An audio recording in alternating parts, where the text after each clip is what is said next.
At this time, I'm going to relate a story of hypomania/mania that occurred before I even was diagnosed with bipolar disease. This occurred, actually, the first depression was in February or so of '73, and at the end of the fourth year of medical school, towards the end, that would be this time, actually December of '73, only, 6 months later, I went to Israel for what's called an externship. I knew a professor of ophthalmology there in Israel from previous research I did in New York City, and he sponsored me a year earlier to go over to Israel for 3 months to do an externship in ophthalmology. It turns out that then that 3 months came along in December, January of '73, '74, right in the middle of the last major Israeli war after Syria and Egypt surprise attacked Israel. I was not hesitant to go, but my parents were. I sent a telegram to Dr. Lazar, and he telegrammed back, "It's safe, come." At that time, I was fine. I mean, I was normal, or what I would call euthymic, at sea level. I got on a flight to New York City, and from there took one flight. It was sort of a puddle jumper in a way. It went from New York, same plane, New York City to Paris to Rome, Athens, and then Tel Aviv airport in Israel. At one point I was strip searched, I believe that was in Athens, because I had a beard then and certainly looked Semitic, i.e. possibly Arabic.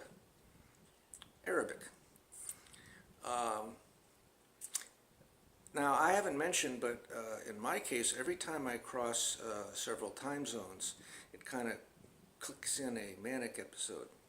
I didn't know that then, but that has been the case many times since. Dr. Lazar met me at the airport and drove me to his office where I would be living in the evenings. On the way there, in his little Volkswagen Beetle, we picked up a soldier in full battle gear, AK-47, etc., who was hitchhiking home. That was certainly a surprise for me, and the standard way of the soldiers coming back from the front. I was beginning to go high at that point, feeling charged and super excited. Instead of doing in the hospital cataract removal and such, I began to join Dr. Lazar on his trips in his little Volkswagen Beetle to various kibbutz in Israel to pick up soldiers that had been wounded. In this case, obviously, they were all eye injuries. We went to one about every other day or so, and one of them took us all the way to the Lebanese border. I remember looking out over no man's land in Lebanon, and remember, this is the beginning of a war. This is during a war in which Syria sometimes lobbed missiles over into northern Israel. Lebanon was not in the war. The soldiers all required removal of whichever eye or eyes were involved with shrapnel injuries, and I learned how very quickly to remove eyes, called enucleation. Actually, it's a very simple procedure.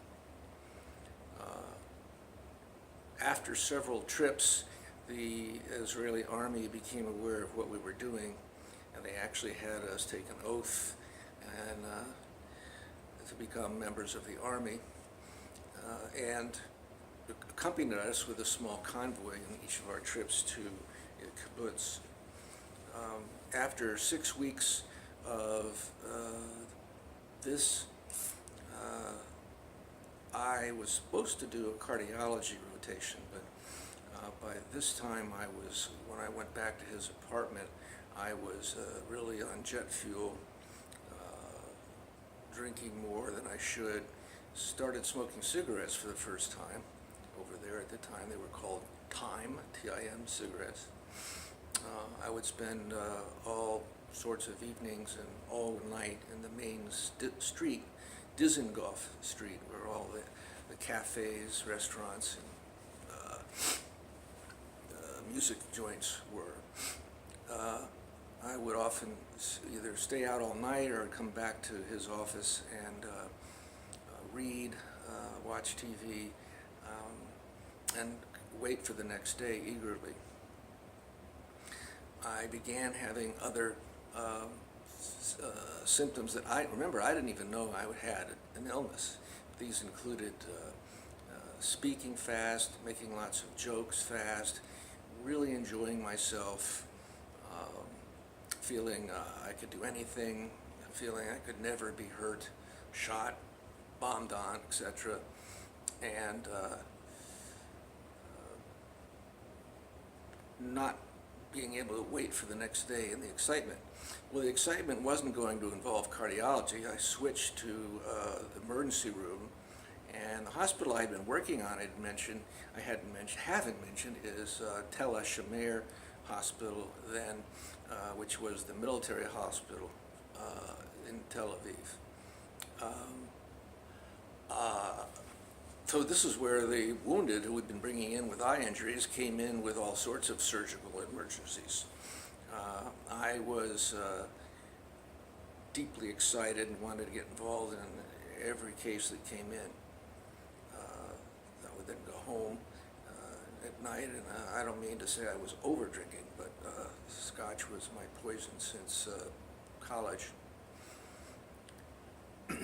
I did get 2 days leave, I guess you would call it, and I decided I wanted to go down to the beach resort area of Israel, known as, I think if I can remember the name,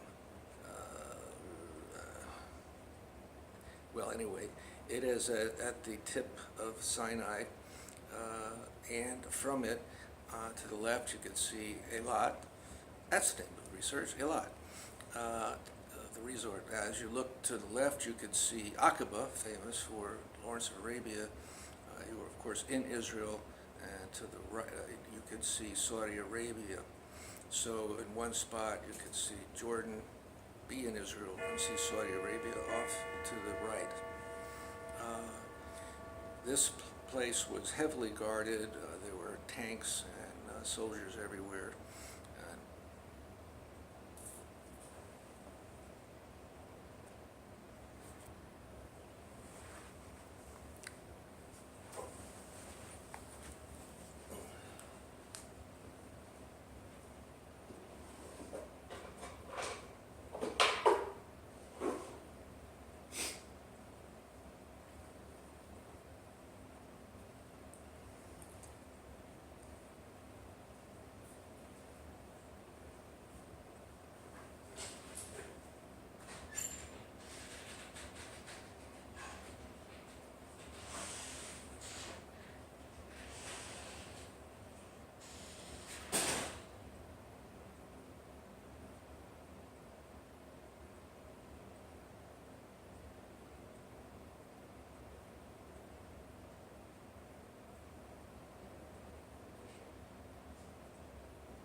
still been filming?